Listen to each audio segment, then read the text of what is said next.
Hello, it is your host, Mariam Ernest, and welcome to the Recovery from Fragmented Families podcast.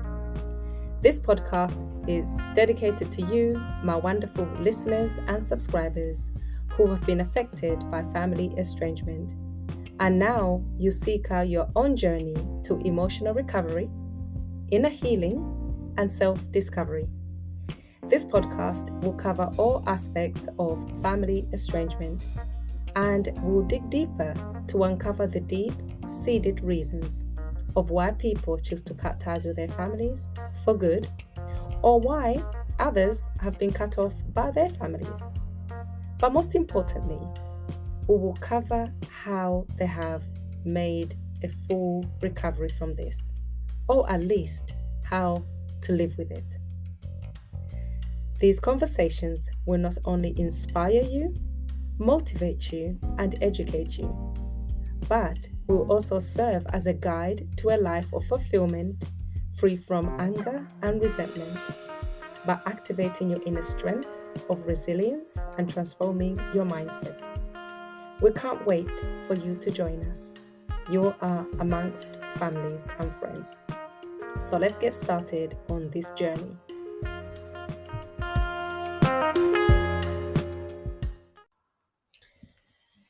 Let's get started indeed on this wonderful journey. Oh my God, I have such an exciting guest coming up. Honestly, I'm not even going to say much. I'll just let you hear her speak for herself, right? Her name is Stephine McNeal. Honestly, the first time I came across Stephanie, it was in Clubhouse and she was speaking. When she was speaking, I was like, oh, wait a minute, who is this lady? I went to click on her bio and he says, a forgiveness coach. And I'm like, a forgiveness coach? I have never heard of a forgiveness coach. And that sparked my curiosity because at the time I was actually working on my forgiveness book and meditation. And it was really fitting. So when Stephanie was speaking, everything that she was saying was resonating with me. And I'm looking and it says forgiveness catalyst. And I'm like, well, a forgiveness catalyst, I think I need to speak to this person. I think I need to just one way or another get to have a conversation with her because I believe wholeheartedly that what Stephanie has to share is so valuable and is so needed, especially in a community of people, actually in any community of anybody that needs to forgive, but more so for the community that I'm serving at the moment, which is people who have experienced family estrangement. Now, we know family estrangement is a form of life adversity. Now, we know adversity are usually life experiences wrapped in cactus or sandpaper, which they have a capacity, and I mean literally have the capacity to drown us, okay? Emotionally, not literally speaking, but metaphorically speaking, have the ability to drown us. But I feel like we get drowned because we just don't have the technique or the know-how to navigate these terrains, or the desert or the forest, as we call it. And I feel like this is what is so important when we come across people like Stephanie, because in a way they can give you that little guidance how to navigate through the sticky terrain or the harsh terrains of these adversities, and to enable you to come out on the other side. Anyway, I'm not going to say more. I'll just let Stephanie introduce herself. So, hi, Stephanie. Are you able to just introduce yourself and say a little bit about yourself so for my listeners can get to know who you are? Yes. First of all, I am so excited to be here. This is my second international interview. So thank you so much for allowing me to be here. I am Stephanie McNeal. I am a relationship educator, a facilitator of identity and destiny, a former women's ministry leader. And for the past 9 years, I've been known as a forgiveness coach. And I help women go from heartbreak to happy so that ultimately they grow and have the power and the passion to be free to love. And that's free to love God, free to love themselves, and then free to love everybody else. Absolutely amazing. And how did you come into this role?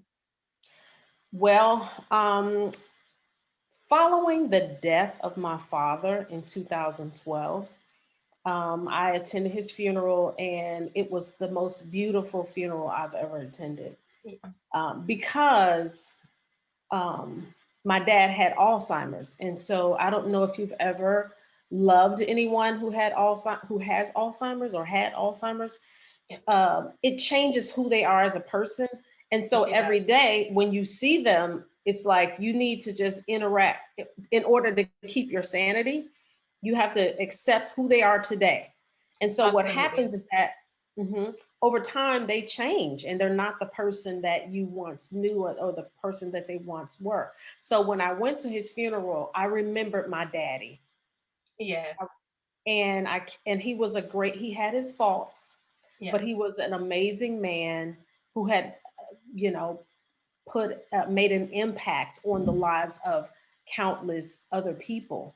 Yeah. And so when I came home from his funeral, I was just like, okay, Stephanie, your dad is gone. You know, he lived an amazing life. What are you doing? What are you doing with your life? You're just wallowing in pity. Yeah. And so I set out on this journey. I went through this program, Identity and Destiny, and that's where I found out that Yeah. I am a minister of reconciliation, called to the masses, and my destiny is to press while I encourage and teach others to do the same. But the problem Hmm. with my identity and my destiny is the fact that I was a bitter person. Oh, yes. So And is that being like you've kind of forgiven in the outside, but inside there's all sorts of volcano bubbling? No, I had not forgiven on the inside nor the outside. Oh, wow. No, I was a bitter person, Hmm. and I through my journey I realized that it was generational bitterness. My mother was Yes. bitter. Her mother was bitter. And so I didn't want to pass on that trait to my children. Yes. And in order to teach them different, I Yeah. had to change and be different. Different. So because I work with individuals going through family estrangement, the one thing I realize when it does come to these behaviors, so bitterness, which is a form of dysfunctional behavior, I notice it tend to be very generational and it tend to be handed down from generation to generation. Mm, And I think one person has to have a ha moment to say, actually, I'm behaving like my mother. My mother's behaving like her mother. Something here is not amiss. And this is why I would say, when it comes to dysfunctional families, it's not so much of a family curse. I think it's so much more of inherited dysfunctional behaviors that we just pass on mm, from one generation to the next. Yes.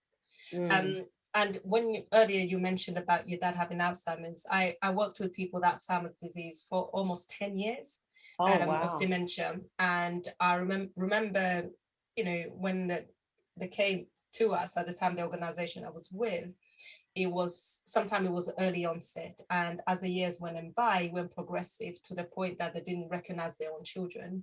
And Hmm. the people that were left carrying the hurt were the children or the wives and other relatives. So I completely understand when you mentioned that, actually. And every time you do visit them, you have to be in a moment, because Hmm. when you come next time, they have forgotten everything. Oh, yeah. The So next yeah. moment they will have forgotten it. So, Yeah. yeah. Yeah.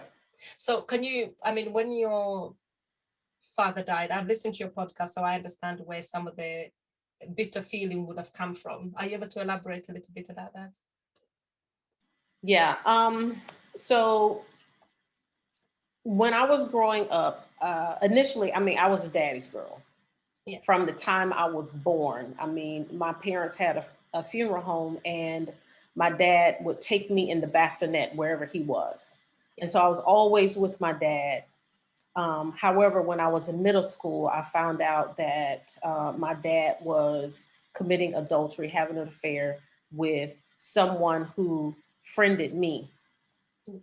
And from that moment, I hated him because I confronted him when Yeah.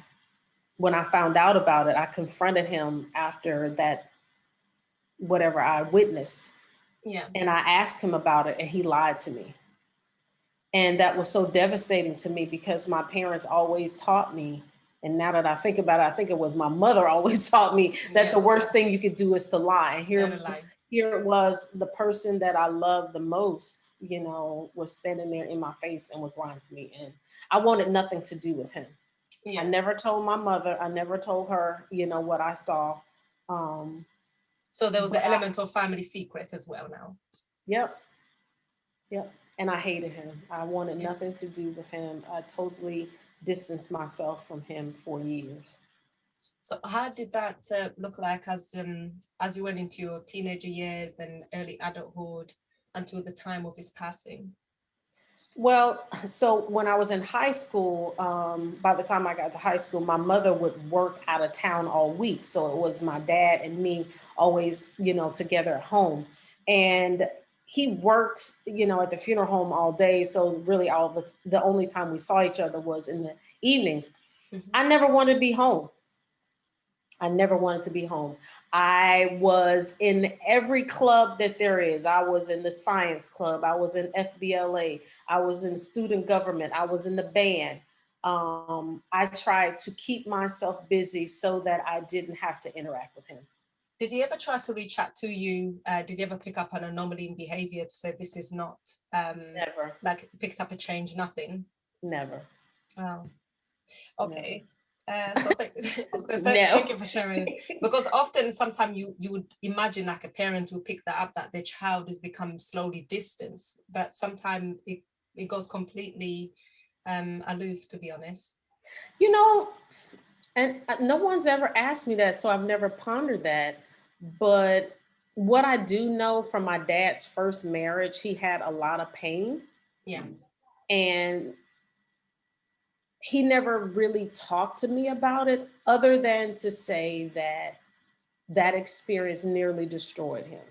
Yeah. So I believe, and this, I don't know this to be true for real, and because my parents were from the silent generation. Oh yes. He was born in 1931. So they didn't talk about things Oh back God, then. no. No, they don't. He didn't know how to deal with his feelings. He was very quick to anger, but very quick to get over it. So he would explode, and Mhm. then, you Release. know, then he would leave and then come back like nothing ever happened. Yeah. Wow. So yeah. That is a generation of, I'll call it the heart of steel, inside, in and out. But I Mm-hmm. also feel like it wasn't particularly acceptable back then to be wearing your heart on your sleeve, actually, especially for a man. And there Definitely was a for a lot of man. things that were normalized, which now people will kind of look sideways at it. But I think it was a normalization of certain behavior pattern, which now we've identified as very toxic Mm-hmm. to future generations. Yeah, indeed. So when you went through the journey of forgiveness, how has forgiveness affected your life? And I mean in a good way and in a bad way. For example, when you realized that you needed to forgive, how did this transform your life? Well,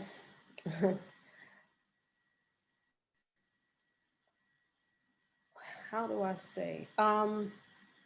You know, forgiveness is a daily conscious choice, but I didn't know that from the start. What happened with me is that when it was revealed to me that I am a minister of reconciliation called to the masses. Yeah. And I'm like, really, God? Like, you know me. Like, Yes. I was so bitter. Let me tell you how bitter I was. How bitter were you? I there's a restaurant, fast food restaurant here called Wendy's. So I used Okay. to date this guy, and I didn't know it at the time when he was pursuing me, that he was still with his ex girlfriend, whose name happened to be Wendy. Uh-oh. Let me tell you. So Yeah. he ended up breaking up with her, going with me. Yeah. Do you know I did not eat at Wendy's restaurant? Well, that's a hell of bitterness. Probably for like 7 years or so. I would Wow. not even eat at that restaurant. That's how much toxicity City. and unforgiveness and how unwielding, Yeah. unbending I was.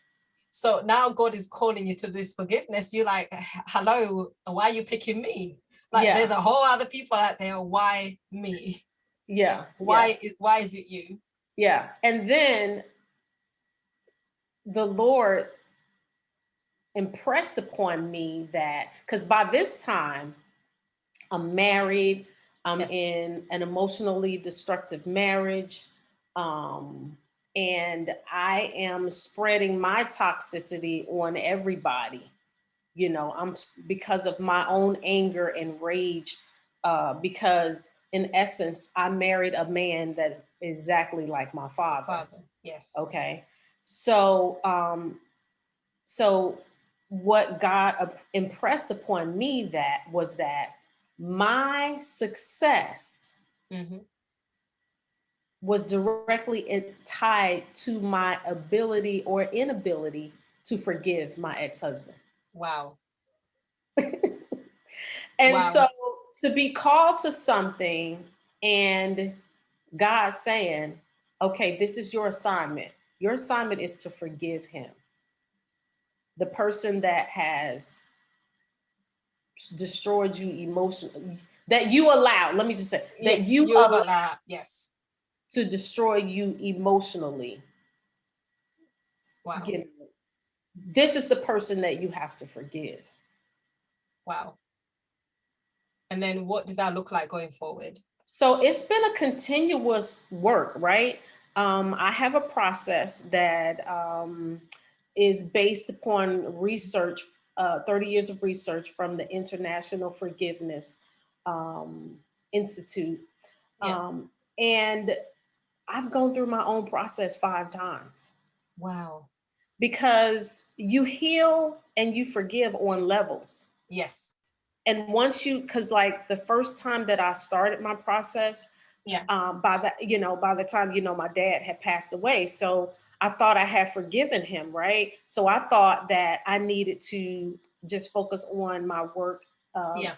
of forgiving my ex-husband. But I had to go back and walk through those things Again. with starting with my dad. Then I had to forgive my mother. Then I started working on him. And the thing that I've discovered is that once you decide that you want to live a lifestyle of freedom, which I believe is a lifestyle of forgiveness, Yes. is you're going to be continually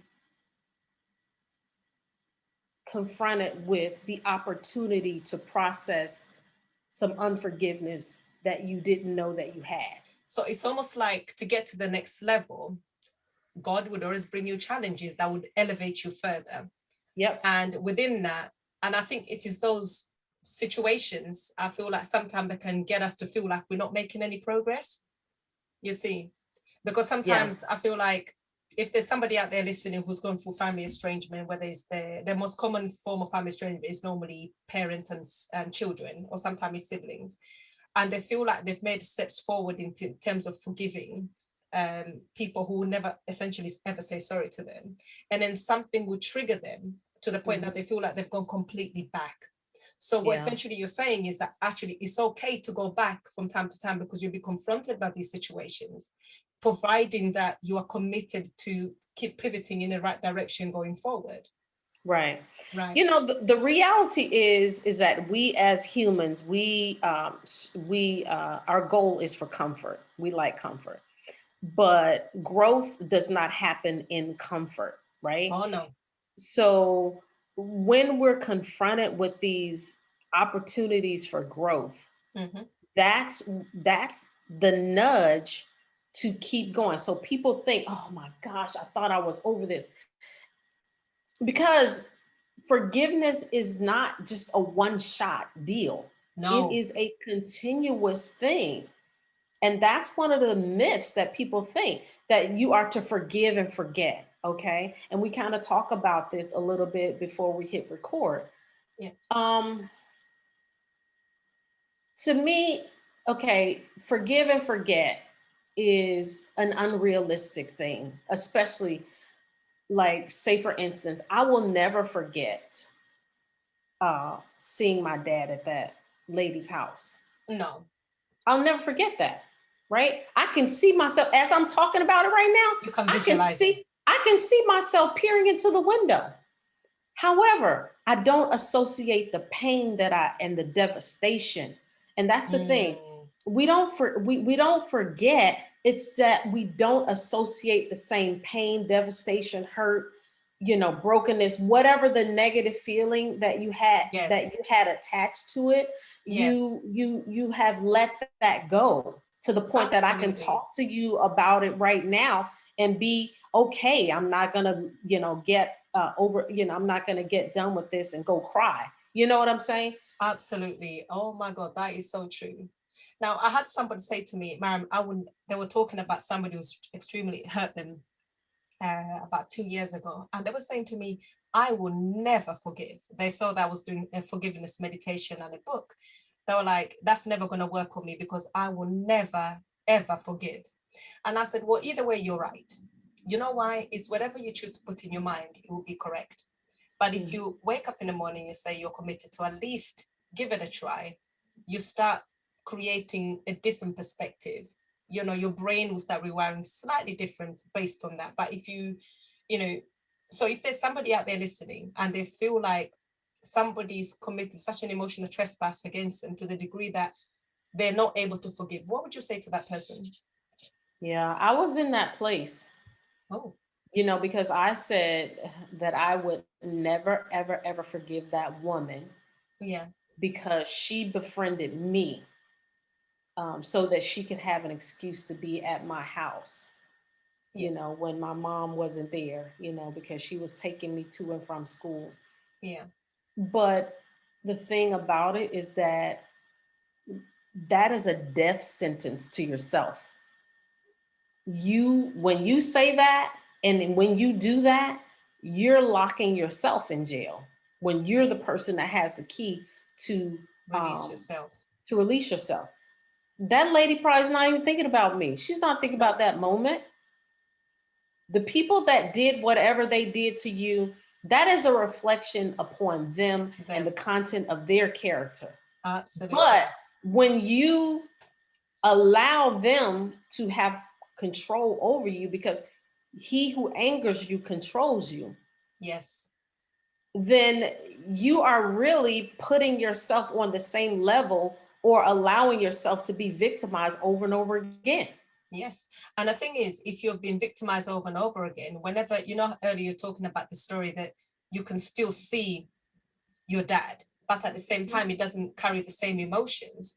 Now, Mm-hmm. interestingly, if you haven't worked through the forgiveness process, those emotions carry toxicity in your body. We're That's right. meaning continuously living in a fight or flight mode, which we know those chemicals are very damaging to who you are.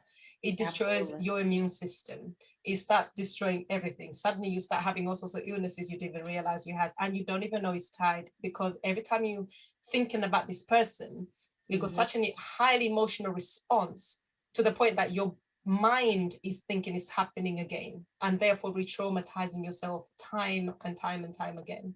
That is so true. Yep. Yeah. It's like, and I say this all the time, if you buried it, it's still alive Oh, and it's yes. manifesting somewhere in your life. Yes. That could be the source of your anxiety. That could be the source of your depression. That could be the source of your impatience. I mean, unforgiveness manifests so many ways. That could be the reason why you're stuck, Absolutely. Absolutely. and So people don't even realize it. no, they don't actually. I even to some degree, even to myself, I came to this awareness that I forgave by the tongue. And again, this is part to do that upbringing of Christianity, that you forgive, you say you forgive and you don't even process everything, but just don't talk about it, don't bring it up. That level shallow forgiveness. It's only until I realized sometimes when there was another minor infraction that was done by the person, then something inside me would erupt. Like, and I realized actually that eruption didn't come out of nowhere. Mm-hmm. Then I started, well, I was already meditating at the time, meditating for all various of reasons. I never did forgiveness meditation. So I started doing that. If I can change my brain thinking by changing my reality about many different areas, why can I not do this for forgiveness? So I started intentionally incorporating forgiveness into my meditation, and my God, it made such a different transformation for me. And I say I became almost an observer to the people that are perceived have caused me harm, right? Because it's all about perception in the end. And I've realized at the time, even my reaction to the people was not helpful. In matter of fact, sometimes it made things worse. I'm not saying it wasn't justified, but I think sometimes by reacting better from a place of knowing, it can produce a different result altogether.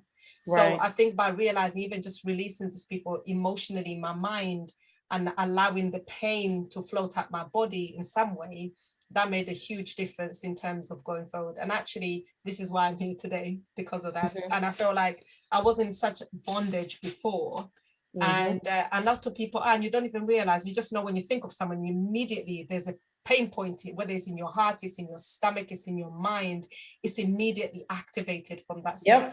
Yes. Yep. That reminds me of the litmus test that I share with people to be able to tell whether or not they have forgiven. And it's if you still have negative thoughts, feelings, actions towards the person, the place, the thing, the institution, then you still have work to do.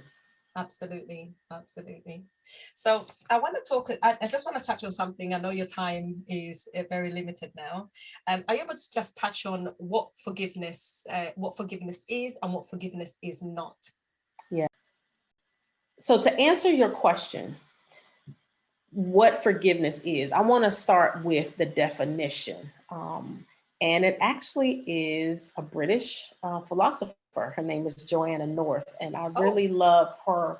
I really love her definition, and it is when unjustly hurt by another, you forgive when you overcome the resentment toward the offender, not by denying your right to the resentment, but instead, now I'm gonna tell you this part right here is the part that kept me stuck for a long time.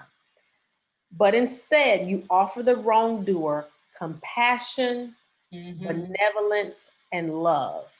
And as you give these, you as the forgiver realize that the offender does not necessarily have a right to such gifts, but it's actually an act of mercy. Yes. OMG. I have to offer him what? What? Compassion, benevolence, and love. That I'm telling you, Miriam, the reason it took me so long to forgive, I couldn't get past that. No. Compassion? Do you know what he did? Do you know what, all this stuff? Benevolence, that's giving to someone who can't give back to you. But what I really, went through my process and decided to get past this, because what happens is that when you go through a forgiveness process, you really think about and empathize with the offender and their life, what they went through, how they may have gotten to the place that they could even do something like this. You understand what I'm saying? Absolutely. So it takes you outside of yourself and puts you in their shoes. Absolutely. And then sometimes it's in their shoes, you realize sometimes they don't even have the capacity to have been any different towards you, actually, because the dysfunction they're carrying is the tapestry of who they are, right? Yeah. And it could have been any other way. Or what I realized with my ex-husband is that he doesn't even love himself. Oh. So if he doesn't, if a person doesn't love themselves, how can they love you? How can they love you? They can't. Yes. And if they don't love themselves, that has a different manifestation in terms of looking for love anywhere they can find it. That's in terms of seeking it, and whenever something, the sparks wears off, you seek it somewhere else, because love, the feeling of fulfillment, is external, not internal. Yeah, but that internal love comes from God first. So we got to learn how to receive his love and everything that comes with God. You know what I'm saying? Absolutely. Yeah. So if you can't fully receive God's love, Yeah. then you can't fully love yourself, because it's, sometimes we're hiding from God because of the things that we've done, Yes. or because of the shame that we feel, we hide from God. But in order to be released and freed from that, we need to run to Him. Yes. But So, what about if everybody, there's a person that believes that they're not worthy of God's love based on what they've done? So, they don't believe they're worthy. This is the people that struggle to forgive themselves, even hmm when, and I tell you, like when you became into awareness of why you need to forgive, now you can look back at the old Stephanie and be like, with compassion and understand what she wasn't coming from a bad place. She was coming hmm from a place of trauma, right? So hmm now when somebody thinks they're beyond even forgiving themselves, what kind of advice would you give to this person, and how can they begin to forgive themselves? yeah. I really feel for people like that, because those are people that are punishing themselves. Mm. And the thing that I have found to be the most helpful is to shed light on it, to Yes. if to pray, to confess Mm-hmm. it to God, to tell Him every single detail, every ugly. Because first of all, God knows all; He sees all. Yes, He he already does. knows. Yes. But when we confess it to Him, it releases Mm-hmm. us, right? And then I imagine that God is saying, "Don't you feel better now?" Yes, absolutely. I think a lot of times people might feel like that because they don't truly know who God is. Mm-hmm. God is not like conditional. His love is not conditional like the human love. Agape love is Yes. unconditional. Yes. And I think about it a lot of times. I mean, I'm not a perfect mother, but I love my children. And I think about, like, there's nothing that my son can do to make me not love him. Now, I might not like it, whatever he's Yes. done, very much, Yeah. and I might be very mad at them, but there's nothing that they can do that I Yes. won't have their back. Back. Yes. Okay. Yes. I'm a So, mother as well. I've got three yeah, kids. Yes. yeah. So, um, but a lot of times the problem is that people have dysfunctional relationships with their earthly fathers, Yes. right? Because even in my forgiveness process towards my dad, Yeah. I had to go back to that moment that my dad told me that lie. And I had to tell myself that yes, he lied to you at that moment in time. However, the lie that he told to you was not to hurt you. It No, was to absolutely. protect, Protect himself. himself and to protect you. It Yeah, had nothing to absolutely. do with you, right? Yes. So once I told myself that truth, I could release it, Yes. right? And so that's how it says, "You shall know the truth, and the truth shall make you You're free." free. It's just that you're free. Absolutely. So it's the truth. It's our secrets that keep us sick. Yes. I was just about to touch on that one. What do you make about family secrets? And there's often the one thing about when people go through family estrangement, they tend to keep a lot of things hidden, sometimes hiding from telling certain truths about Mhm. why they've become estranged from some people to protect others. So, Yeah. what is this ideas of these horrible secrets that circulate among families, but at the same time they create such a toxic dynamics? Yeah. What's your make on this secrecy, and can people really truly ever forgive if they're still holding on to these secrets? Well, I believe that it's our secrets that keep us sick, and people hold those secrets because they don't want to change, and they're shameful. They don't want. They think that they don't. They want to project a certain image, so they want people to think whatever it is that this image that they have Yeah. upheld, or they're protecting someone. I've heard, people protecting one person while destroying another, you know, Yes. um, and they're difficult, right? These are ugly, ugly things a lot of times that happen inside of families. but I don't believe that you can be totally free by keeping those things in, even if you just tell a therapist, even if you just write it down in On a a journal. journal. You have Yes. got to release this stuff, okay? Even, my family member that molested me as a child, when I Yes. confronted him, he denied it, right? Wow. I'm free from it. He's still in bondage because he Yes. hasn't processed that.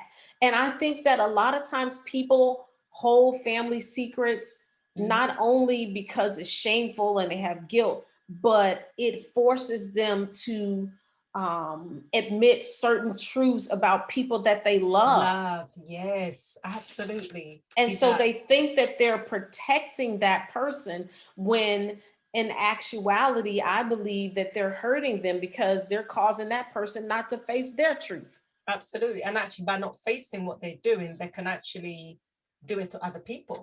Exactly. And then that it fosters the whole and another secrets. This is why sometimes it's not unusual to find children in the same household, they've been molested, but none of them know until in adulthood that, oh, it happened to me too. And also the reality about these situations that each child tend to blame themselves, Mm-hmm. right? Yep. Which is another form of bondage that someone carries with them for a long, long time. I've got one last question, well, two actually. What is one piece of advice would you give to someone listening right now who's struggling to forgive those who have wronged them, um, and they're having some kind of, especially when it comes to, say, parental issues, which is when it comes to family estrangement, let's say one of the most estrangement is adult children and parents. So this is for maybe somebody in the church who they've forgiven by the tongue, I would say, but not emotionally. What kind of advice would you give to somebody right now who is really struggling with this? Yeah. I mean, I have to acknowledge that, if you're having some type of issue with your parents, like that is one of the most devastating things to happen because these are the people that brought you life. There has to be a lot of struggle and stress about that. However, I believe that if you don't have to do it alone, No. right? You don't have, there's so many resources out there now that didn't used to be, right? So maybe you need to talk with someone. I know that forgiveness is not even advised to do once you're going through a process by yourself, because sometimes, you know, what I experienced is that unforgiveness changed who I was as a person. It changed my Yes, identity. And so if you have a warped identity, you're going to have warped thinking. And absolutely. so sometimes it's good to have someone outside, looking in, because we can't see the forest for the trees. You may think that you're, going down the right pathway or you're on a healthy pathway when actually you haven't, or you're not. And so I would say don't be afraid to reach out to get help. To I get mean, help. even if that help is just reading a book, but Absolutely. do something and share it with a trusted someone that that you can trust, because you don't have to do this alone. um, and we have the internet. Reach Yes. out to somebody. You So Google many it. groups. There's Yes. so many groups that for to help people heal now, I think, than ever. So I would say just be willing to tell yourself the truth, right? Yes.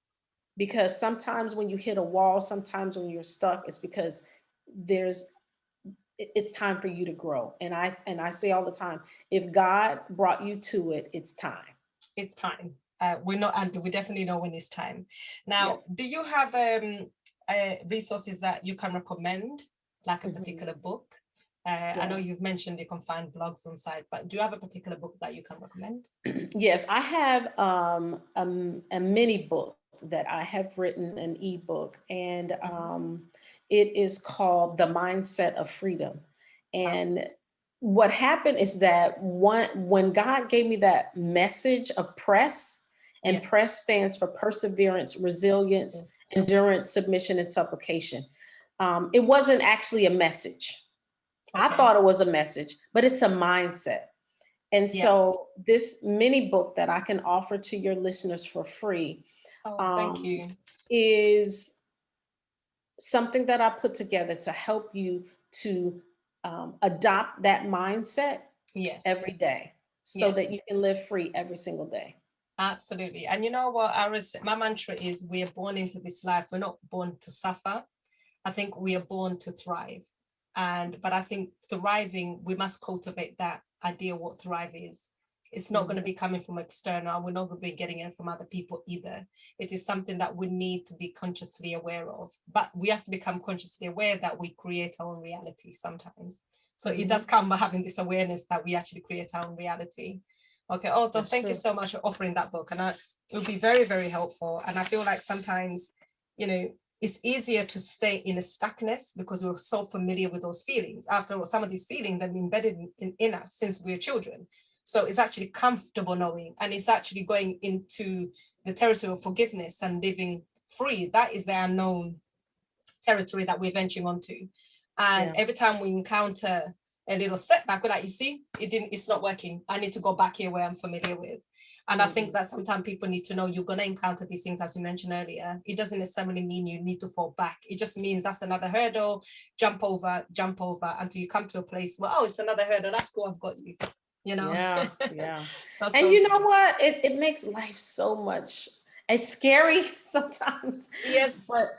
but to me, that's what leads to a fulfilled life and living in your purpose. Yeah, I know sometimes I'll be like, God, why today? Why this? Like, honestly, I'm like, you know what, fine. Whatever it is that you brought in my way today, I'm sure is for a reason. And I might not understand it now, but in 5 years and 3 years from that's how I literally view life's challenges at the moment. And I'm quite intuitive in that sense. So when I come to these life's adversity or life lessons in practice, I'm like, okay, what it is I'm supposed to be learning from here now. But don't give me any more. I really don't want any more. If you can just spare me just for like a year or so I can have a little rest, that would be great. But if you can just spare me for one more year. But when things come my way now, I literally see it as a learning lessons and how it would enable me to grow. So I don't find myself in a situation where I'm shrinked by these situations where previously I was, and I go to that fear state of mind, the anger stage and lashing out, etc., etc. I don't find myself in that position anymore. So I think it's great when we do work on forgiveness of self and others, because now most time people, sometimes they mean you harm, but again, they're coming in, especially when it comes to things like abuse, that is definitely intentional harm. But when there's nuances in between, for example, parental fighting or parents being emotionally unavailable, sometimes it's because they're just not available to themselves either. So Absolutely it's true. you're hurt by proxy. So that's how I see it. True. Yeah. But Stephanie, thank you so much. I cannot. Like, honestly, I'm being blown away by each episode I'm listening to. I'm like, oh, I like that one. I like that one. One of the particular episode that you spoke about, and I love, it was episode 35, and you spoke about are you a receptor or repellent of blessing? And I just love your transparency on that episode. I was like, wow, you just wore everything on your sleeve. You spoke about your process of why you lashed out, or why you said what you said, and etc. So I was really taken back by that. I don't often come across to that level of transparency, actually. So that was pretty. You made it okay for me to say, yeah, man, I've done that to my husband sometimes. I've lashed out. I've taken that stick and be like, you remember when you did this? And justified resentment, right? I've had justified resentment or self-righteous resentment, right? And I love the way you broke it, because I was subconsciously, I think you said, you are, what's the word that you use? You are having, what did you say? I think I wrote it down. I don't remember. Contempt. Oh, okay. Yeah, is that contempt episode? And I was like, it's contentment. And when you broke that down, I was like, oh, guilty. And I think it's just that I was listening to that episode, I was thinking, oh boy, I thought I was justified, but my reaction could have been better, and I had to really check myself. So yes, That's but you awesome. put a word to it. But thank you so much, Stephanie. That was awesome. Thank you.